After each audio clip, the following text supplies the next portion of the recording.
నేను చాలా గొప్పవాడిని చెప్పుకునే ప్రయత్నం చేస్తూ ఉంటారు. వాళ్ళ వలన ఏం జరిగిందో చెబుతారు, వాళ్ళని ఎంతమంది అభినందించారో చెబుతారు. అవి కూడా తప్పని నేను అనట్లేదు. ఎందుకంటే దైవ సంబంధితమైన సంగతులను మనం ఆలోచించవలసి వచ్చినప్పుడు కొన్నిసార్లు ఇతరులను ప్రోత్సహించటానికి దేవుడు ఘనపరిచినప్పుడు ఆ మాటను చెప్పకపోతే ఎలాగూ? సాక్ష్యము కానీ లేకపోతే అనుభవాలు పంచుకున్నప్పుడు కానీ చెప్పటం వేరు, ఆ సందర్భం వేరు, ఆ స్వరం వేరు.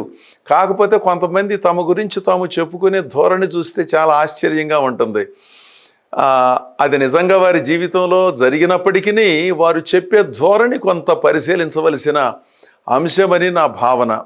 ఇక్కడ నీతిమంతులు దేవుని చేత గుర్తించబడ్డారు. వారి కొరకు సిద్ధం చేయబడినటువంటి బహుమానాలను దేవుడు ప్రసాదించాడు. వారు ఆశ్చర్యచకితులయ్యారు. మేం చేసిన ఈ చిన్న పనికి ఇంత గొప్పగా దేవుడు మమ్మలను దీవించాడు అని. ఇదే భావాన్ని యెషయా భక్తుడు 64వ అధ్యాయము 4వ వచనములో చెప్పాడు.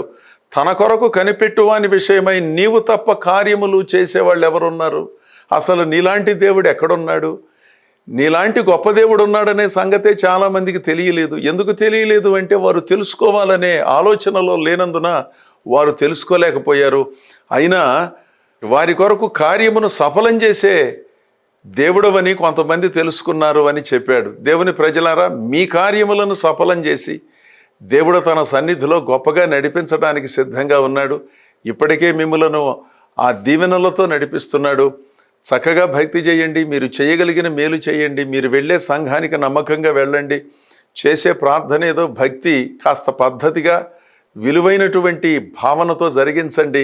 తద్వారా దేవుడు మీకు శారీరక స్వస్థతను, మనస్సులో నెమ్మదిని, కుటుంబములో అభివృద్ధిని ప్రసాదించి అద్భుతంగా నడిపిస్తాడు.